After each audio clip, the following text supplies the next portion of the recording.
में शामिल होने से पहले उपेंद्र कुशवाहा बोले, अब नीतीश के साथ करेंगे देश और प्रदेश के हित में काम। जेडीयू के हुए आरएलएसपी नेता उपेंद्र कुशवाहा समान विचारधारा वाले लोगों के साथ मिलकर करेंगे काम। रविवार को जेडीयू में शामिल होने से पहले राष्ट्रीय लोक समता पार्टी के नेता व पूर्व केंद्रीय मंत्री उपेंद्र कुशवाहा ने बड़ा बयान दिया है। उन्होंने कहा है कि सियासी तकाजा बदल गया है, इसलिए हमने अब देश और बिहार के हित में काम करने का फैसला लिया है। समान विचारधारा के लोगों को एक मंच पर आने की जरूरत। उन्होंने मीडिया को बताया कि अब राष्ट्र और राज्य के हित में बिहार में समान विचारधारा वाले लोगों को एक मंच पर आना चाहिए। यह वर्तमान राजनीतिक स्थिति की मांग है, इसलिए राष्ट्रीय लोक समता पार्टी ने नीतीश कुमार के नेतृत्व में जेडीयू के साथ विलय का फैसला किया है। अब हम उनके साथ खड़े हैं और एक साथ मिलकर काम करेंगे। बता दें कि आरएलएसपी नेता उपेंद्र कुशवाहा पीएम मोदी के पहले कार्यकाल के दौरान उनके मंत्रिमंडल में मंत्री रह चुके हैं। लोकसभा चुनाव 2019 में सीटों के आवंटन सहमति नहीं बनने के बाद वो एनडीए से अलग आ गए थे। उसके बाद न तो उन्हें लोकसभा चुनाव में जनता का साथ मिला और न ही बिहार विधानसभा चुनाव में। आज नीतीश की मौजूदगी में जेडीयू में शामिल होंगे आरएलएसपी नेता उपेंद्र कुशवाहा। दोपहर 2 बजे जेडीयू कार्यालय पहुंचेंगे उपेंद्र कुशवाहा। आज दोपहर 2 बजे आरएलएसपी का जेडीयू में होगा विलय। बिहार विधानसभा चुनाव में पार्टी की करारी हार के करीब 4 माह बाद राष्ट्रीय लोक समता पार्टी के प्रमुख उपेंद्र कुशवाहा आज से नई पारी की शुरुआत करने जा रहे हैं। जानकारी के मुताबिक पिछले कुछ दिनों से सियासी गलियारों में चर्चा में बने रहे उपेंद्र कुशवाहा की पार्टी का आज जेडीयू में विलय हो जाएगा। जेडीयू की सदस्यता ग्रहण करेंगे। जेडीयू में आरएलएसपी के विलय को लेकर आयोजित कार्यक्रम में बिहार के मुख्यमंत्री Nitish Kumar, JDU supremo RCP Singh समेत जेडीयू के तमाम कद्दावर नेता मौजूद रहेंगे। तय कार्यक्रम के मुताबिक उपेंद्र कुशवाहा जेडीयू कार्यालय में दोपहर 2 बजे पहुंचेंगे। सीएम नीतीश कुमार की उपस्थिति में वो जेडीयू की सदस्यता ग्रहण करेंगे। उनके जेडीयू में शामिल होने के साथ ही पार्टी का भी जेडीयू में विलय हो जाएगा। 2019 में एनडीए से हो गए थे अलग।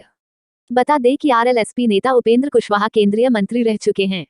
लोकसभा चुनाव में सीट शेयरिंग पर बात नहीं बनने के बाद वो एनडीए से अलग हो गए थे। बिहार विधानसभा चुनाव में आरएलएसपी का खाता भी नहीं खुला पाया था।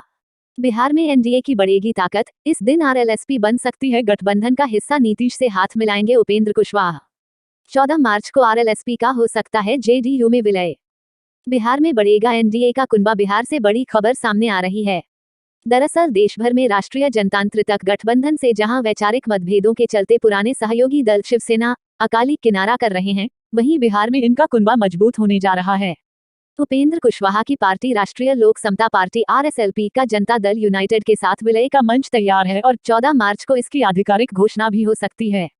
इस विलय के साथ ही प्रदेश में एनडीए की ताकत में इजाफा हो जाएगा। 14 मार्च को पटना में रालोसपा का जदयू में विलय होना तय माना जा रहा है। बताया जा रहा है कि इस मौके पर खुद मुख्यमंत्री नीतीश कुमार मौजूद रह सकते हैं। आरएलएसपी के एक वरिष्ठ नेता के मुताबिक रालोसपा ने जदयू के साथ विलय पर पार्टी कार्यकर्ताओं से मंजूरी लेने के लिए 13-14 मार्च को पटना में 2 दिवसीय बैठक बुलाई है। इस बैठक के बाद इस बारे में आधिकारिक ऐलान होने की संभावना है। विधानसभा चुनाव में मिली हार से बदला मन। राजनीतिक सूत्रों की माने तो उपेंद्र कुशवाहा ने बिहार विधानसभा चुनाव में मिली करारी हार के बाद एनडीए का हिस्सा बनने का मन बना लिया है। चुनावी में पार्टी को एक भी सीट पर जीत नहीं मिली। यही वजह है कि इस संबंध में वे पार्टी कार्यकर्ताओं के साथ बड़ी बैठक कर सभी राजी करेंगे। विरोधियों को मिलेगा जवाब। एनडीए या यूं कहीं नीतीश का कुनबा बढ़ता है तो निश्चित रूप से ये विरोधियों को करारा जवाब होगा, जो लगातार ये कहते आ रहे हैं कि नीतीश सरकार कभी भी गिर सकती है। ऐसे में रालोसपा के विलय का बिहार की राजनीति पर व्यापक प्रभाव पड़ेगा। यह विलय जदयू को मजबूत करेगा और राज्य की राजनीति पर एक महत्वपूर्ण असर पड़ेगा। खुद को सीएम उम्मीदवार बताया था। बिहार विधानसभा चुनावों में रालोसपा ने एक अलग गठबंधन के हिस्से के रूप में चुनाव लड़ा था। इसमें असदुद्दीन ओवैसी की एआईएमआईएम, मायावती की बीएसपी शामिल थी। खास बात यह है कि उपेंद्र कुशवाहा ने खुद को मुख्यमंत्री पद का उम्मीदवार घोषित किया, लेकिन सिंगल सीट पर जीत नहीं पाई। हालांकि अब जेडीयू से हाथ मिलाने के बाद इसका ज्यादा फायदा तो नीतीश की पार्टी को ही होगा, क्योंकि जितना भी वोट बैंक रालोसपा के पास है, उसे भुनाने की कोशिश जेडीयू ही करेगी। वहीं रालोसपा को सरकार की छत्रछाया में अपनी पार्टी को गति देने में भी आसानी होगी। आपको बता दें कि बिहार चुनाव में जेडीयू के पास 43 विधायक हैं और एनडीए सरकार में जूनियर पार्टनर है, जबकि 74 विधायकों के साथ बीजेपी चुनावों में बड़े भाई के रूप में उभरी। बिहार में फिर गरमाई राजनीति। तेजस्वी यादव ने मुकेश साहनी को बताया रिचार्ज कूपन। बिहार में चढ़ा सियासी पारा। राजद नेता तेजस्वी यादव ने मुकेश साहनी पर कसा तंज। ट्रैक्टर के बाद साइकिल से पहुंचे विधानसभा। देश भर में पेट्रोल डीजल की बढ़ती कीमतों। पेट्रोल डीजल प्राइस हाइक ने आम जनता की परेशानी बढ़ा दी है। ऐसे में विपक्ष लगातार महंगाई के मुद्दे पर सरकार को घेर रही है। इसी क्रम में शुक्रवार को बजट सत्र के छठे दिन बिहार के नेता प्रतिपक्ष तेजस्वी यादव साइकिल से बिहार विधानसभा पहुंचे। इससे पहले वो ट्रैक्टर से भी विधानसभा पहुंच चुके हैं।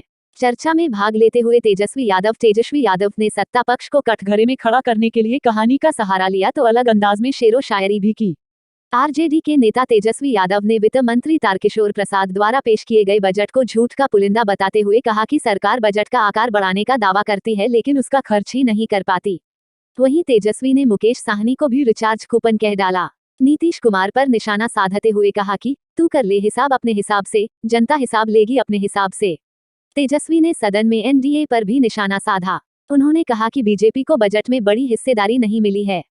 बीजेपी के मंत्री भले ही अधिक हैं, लेकिन जेडीयू के मंत्रियों के पास दोगुना से भी ज्यादा बजट है। तेजस्वी के इस कटाक्ष पर पलटवार करने के लिए जैसे ही मुकेश साहनी उठे, तेजस्वी ने अपने आक्रामक रुख से उन्हें भी चुप करा दिया। तेजस्वी ने मुकेश साहनी को रिचार्ज कूपन कहकर बैठने की सलाह दी। तेजस्वी ने उन पर तंज कसते हुए उन्हें रिचार्ज कूपन बता दिया। उन्होंने कहा कि आप तो खुद रिचार्ज कूपन हैं, आगे रिचार्ज होंगे कि नहीं किसी को पता नहीं। दरअसल तेजस्वी का इशारा मुकेश साहनी की विधान परिषद सदस्यता को लेकर था। साहनी जिस सीट पर विधान परिषद के लिए चुनकर गए हैं, वह उपचुनाव वाली सीट है।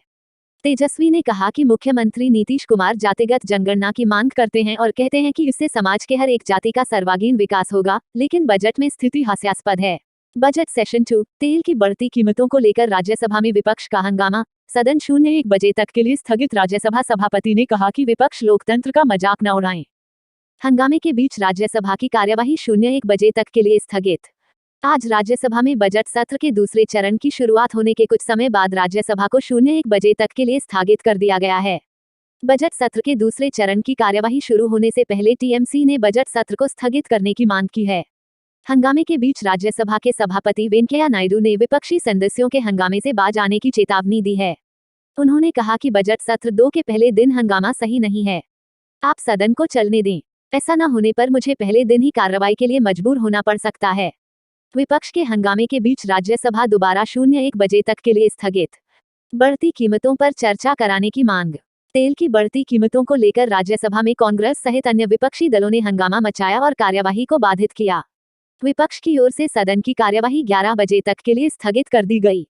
कांग्रेस के सांसदों ने तेल की बढ़ती कीमतों पर चर्चा की मांग करने के नारे लगाए। शून्यकाल स्थगित करने की मांग। राज्यसभा में विपक्ष के नेता मल्लिकार्जुन खड़गे ने पेट्रोल और डीजल की बढ़ती कीमतों पर चर्चा करने के लिए शून्यकाल स्थगित करने की मांग की। उन्होंने कहा कि देश में पेट्रोल की कीमत लगभग 100 रुपये और डीजल की कीमत लगभग 80 रुपये हो गई है। इसके अलावा रसोई गैस के दाम भी बढ़े हैं। उत्पाद शुल्क लगाकर 21 लाख करोड़ रुपए इकट्ठे किए गए हैं। यही वजह है आज देश का किसान पीड़ित है। बता दें कि ये सत्र 8 अप्रैल तक चलेगा और इसमें मोदी सरकार का मुख्य ध्यान वित्त विधेयक और साल 2021-22 के लिए अनुदान की अलग अलग मांगों को पास कराने पर होगा। इसके अलावा सरकार ने और भी कई विधेयकों को पास कराने के लिए सूचीबद्ध किया है। बजट सत्र 2, महंगाई और किसान आंदोलन समेत कई मुद्दों पर केंद्र को घेरेगा विपक्ष। हंगामे के आसार। डिजिटल मीडिया नियमों पर भी विपक्ष सरकार को घेरने की तैयारी में। अनुदान मांगों और वित्त विधेयक पर सरकार संसद की मुहर लगवाने की भरपूर कोशिश करेगी। 5 राज्यों में विधानसभा चुनाव की तैयारियों के बीच बजट सत्र का दूसरा चरण आज से शुरू हो रहा है। ऐसे में सभी पार्टियां संसद को चुनावी मैदान के रूप में इस्तेमाल करना चाहेंगी। कांग्रेस और अन्य विपक्षी पार्टियों की बजट सहित कई अन्य मुद्दों पर सरकार को घेरने की तैयारी है। महंगाई और किसान आंदोलन को लेकर हंगामे के भी आसार हैं। Digital media. महंगाई के सवाल पर विपक्षी पार्टियां लगातार केंद्र सरकार पर हमले कर रही हैं। कोरोना के मामलों में एक बार फिर तेजी देखी जा रही है और इस मसले पर भी विपक्ष की ओर से सवाल पूछे जाएंगे।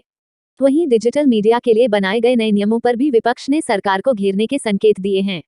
सरकार पास कराना चाहेगी ये बिल। दूसरी तरफ सरकार अनुदान मांगों और वित्त विधेयक पर संसद की मुहर लगवाने की भरपूर कोशिश करेगी।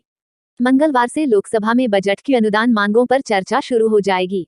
सबसे पहले रेलवे की अनुदान मांगों पर चर्चा शुरू की जाएगी। इनके अलावा the cryptocurrency and regulation of official digital currency bill 2021, the government of national capital territory of Delhi amendment bill 2021, the commission for air quality management in national capital region and adjoining areas bill 2021, the electricity amendment bill 2021 को सरकार पास कराना चाहेगी। सरकार लोगों तक अपनी बात पहुंचाने के लिए तैयार। दूसरी तरफ केंद्र सरकार बजट सत्र 2 का लाभ उठाने की कोशिश करेगी ताकि अपनी बात लोगों तक पहुंचा सके। किसान आंदोलन को लेकर सरकार ने अपना रुख पहले ही साफ कर दिया है।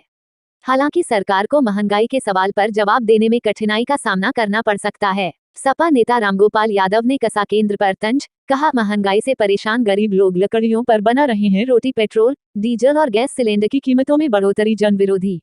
अब गरीब लोग नहीं खरीद पा रहे हैं गैस सिलेंडर। सोमवार को राज्यसभा में बजट सत्र दूसरे चरण के पहले दिन राज्यसभा में केंद्र सरकार पर चौतरफा हमला बोला।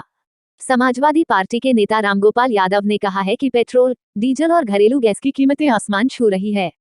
लोगों ने अब गाड़ियों को चलाना कम कर दिया है। पेट्रोल पंप की पेट्रोल और डीजल की बिक्री 40% तक कम हो गई है।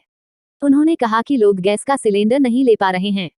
जहां लकड़ियां उपलब्ध हैं वहां गरीब लोग लकड़ियों पर रोटी बना रहे हैं। लेकिन केंद्र सरकार को इसकी परवाह नहीं है। सरकार बहस के लिए तैयार नहीं। इससे पहले राज्यसभा में कांग्रेस के नेता मल्लिकार्जुन खड़गे ने आरोप लगाया है कि कोरोना काल में आर्थिक स्थिति तितर-बितर हो गई है। देश की अर्थव्यवस्था को बदहाली की स्थिति तक पहुंचाने का काम मोदी सरकार ने किया है। जनता से जुड़ी इन मुद्दों को जब हम उठाना चाहते हैं तो सदन में हमें वक्त नहीं दिया जाता है। हमें ऐसे मुद्दों के लिए वक्त दिया जाए, इसके लिए हम सदन में लड़ रहे हैं। हमारा संघर्ष जारी रहेगा। चुनाव के लिए असम में बीजेपी का बड़ा दांव, इतने रुपए सस्ता कर दिया पेट्रोल। असम में विधानसभा चुनाव के चलते बीजेपी ने चला बड़ा दांव। पेट्रोल और डीजल की कीमतों में 5 रुपए तक की कटौती का फैसला। शराब पर भी 25% ड्यूटी घटाई। शुक्रवार रात 12 बजे से लागू होंगी नई दरें। देश भर में जहां तेल की कीमतें आसमान छू रही हैं, वहीं देश के एक राज्य में बीजेपी ने पेट्रोल की कीमतों में खासी कटौती कर डाली है। दरअसल पेट्रोल डीजल के दामों में बढ़ोतरी को लेकर लगातार विपक्ष केंद्र की मोदी सरकार को घेर रहा है। इस बीच बीजेपी ने देश के पूर्वोत्तर राज्य असम में पेट्रोल प्राइस 5 रुपए तक सस्ता कर दिया है। दरअसल इसी वर्ष असम में विधानसभा चुनाव होना है। ऐसे में इसे चुनाव से पहले बीजेपी का बड़ा सियासी दांव माना जा रहा। चुनावी माहौल में असम सरकार ने बड़ा फैसला किया है। असम की सर्बानंद सोनोवाल सरकार ने शुक्रवार को कहा है कि राज्य में पेट्रोल डीजल के दाम में 5 रुपए की कटौती की गई है। शराब की कीमतों में कटौती। इतना ही नहीं, वोटरों को आकर्षित करने के लिए असम की बीजेपी सरकार ने शराब की कीमतों में भी कटौती का फैसला लिया है। इसके तहत शराब पर 25% ड्यूटी घटाई गई है। खास बात यह है कि नई दरें और टैक्स शुक्रवार रात 12 बजे के बाद से लागू कर दिए जाएंगे। असम के वित्त मंत्री हेमंता बिस्वा शर्मा ने 12 फरवरी को विधानसभा में नई दरों का ऐलान किया। असम में मार्च अप्रैल में चुनाव होने हैं। सर्बानंद सोनोवाल के नेतृत्व वाली बीजेपी सरकार सत्ता की कुर्सी अपने पास रखना चाहती है। आपको बता दें कि पिछले वर्ष वैश्विक स्तर पर कच्चे तेल की रिकॉर्ड गिरावट के बावजूद असम सरकार ने कोरोना महामारी के नाम पर पेट्रोल डीजल की कीमतें बढ़ाई थीं। पिछले साल अप्रैल महीने में असम में पेट्रोल पर 5.85 पैसे और 5.43 पैसे की बढ़ोतरी की थी। इस बढ़ोतरी का विरोधी दलों ने जमकर विरोध किया था, लेकिन उस दौरान सरकार ने दामों को लेकर ना तो कोई कटौती की और ना इस पर सफाई दी थी। लेकिन अब चुनाव का वक्त नजदीक आते ही सरकार के आम जनता की नब्ज पकड़ते हुए इतना बड़ा फैसला ले डाला है। बीजेपी के दिग्गज नेताओं का दौरा जारी। असम में चुनाव को देखते हुए बीजेपी के दिग्गज नेताओं दौरा लगातार जारी है। हाल में खुद प्रधानमंत्री नरेंद्र मोदी ने असम में 1 लाख से अधिक भूमिहीन मूल निवासियों को भूमि आवंटन प्रमाण पत्र दिए थे। इस मौके पर प्रधानमंत्री मोदी ने कहा था कि असम की हमारी सरकार ने आपके जीवन के बहुत बड़ी चिंता दूर करने का काम किया है। इसके कुछ दिन पहले उन्होंने 2 बड़े अस्पतालों समेत कई प्रोजेक्ट असम को सौंपे थे।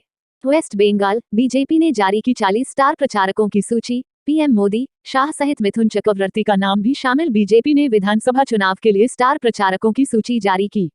सूची में पश्चिम बंगाल के सभी चर्चित चेहरे शामिल। पश्चिम बंगाल विधानसभा चुनाव तैयारियों के बीच भारतीय जनता पार्टी ने अपने स्टार प्रचारकों की सूची जारी कर दी है। स्टार प्रचारकों की सूची में 40 लोगों को शामिल किया गया है। इनमें पीएम नरेंद्र मोदी, बीजेपी के राष्ट्रीय अध्यक्ष जेपी नड्डा, गृह मंत्री अमित शाह, रक्षा मंत्री राजनाथ सिंह, यूपी सीएम योगी आदित्यनाथ सहित मिथुन चक्रवर्ती का नाम भी शामिल है। बीजेपी के स्टार प्रचारकों में केंद्रीय मंत्री नितिन गडकरी, दिलीप घोष, कैलाश विजयवर्गीय, रूपा गांगुली, अभिनेत्री पायल सरकार सहित अन्य नाम शामिल हैं। 8 चरणों में संपन्न होगा मतदान। बता दें कि पश्चिम बंगाल में 27 मार्च से 29 अप्रैल के दौरान 8 चरणों में मतदान संपन्न होगा। पहले चरण में लिए नामांकन प्रक्रिया जारी है। आज नंदीग्राम में ममता बनर्जी हल्दिया में पर्चा दाखिल करेंगी। वहीं बीजेपी के कद्दावर नेता व नंदीग्राम में ममता के प्रतिद्वंद्वी शुभेंदु अधिकारी रोड शो करेंगे। स्टार प्रचारकों में सीएम योगी, दिलीप घोष, कैलाश विजयवर्गीय, पायल सरकार, रूपाली गांगुली, मिथुन चक्रवर्ती जैसे चेहरों को शामिल कर आक्रामक प्रचार का अपना इरादा साफ कर दिया है। पश्चिम बंगाल में सियासी तनाव बरकरार। शहीद मीनार पर शुभेंदु के पहुंचने से पहले टीएमसी का प्रदर्शन। बीजेपी और टीएमसी के बीच तनातनी जारी। टीएमसी कार्यकर्ताओं ने शुभेंदु अधिकारी के खिलाफ लगाए नारे। पश्चिम बंगाल में विधानसभा चुनाव प्रचार के बीच तृणमूल कांग्रेस और भारतीय जनता पार्टी के कार्यकर्ताओं के बीच तनाव पहले की तरह बरकरार है। रविवार का नंदीग्राम से बीजेपी प्रत्याशी शुभेंदु अधिकारी का शहीद मीनार पर पहुंचने से पहले टीएमसी के कार्यकर्ता वहां पहुंच गए, जबकि वहां पर शुभेंदु का कार्यक्रम पहले से ही तय था। टीएमसी के कार्यकर्ताओं ने नंदीग्राम के शहीद मीनार पर जोरदार प्रदर्शन किया और बीजेपी विरोधी नारे लगाए। बता दें कि शुभेंदु अधिकारी आज सोनाचुरा के शहीद मीनार जाने पहुंचने वाले थे। वहां पर 14 मार्च 2007 को नंदीग्राम गोलीबारी में मार गए निर्दोष ग्रामीणों को श्रद्धांजलि अर्पित करने का उनका कार्यक्रम था। 14 मार्च बंगाल का काला अध्याय। शुभेंदु अधिकारी शहीद मीनार पहुंचते उससे पहले मुख्यमंत्री ममता बनर्जी ने एक ट्वीट कर इमोशनल कार्ड खेल दिया है। सीएम अपने ट्वीट में कहा है कि आज के ही दिन 14 साल पहले नंदीग्राम गोलीबारी में निर्दोष ग्रामीण मारे गए थे। उन्होंने शहीद ग्रामीणों को श्रद्धांजलि करते हुए 14 मार्च 2007 को बंगाल के इतिहास का काला अध्याय करार दिया है।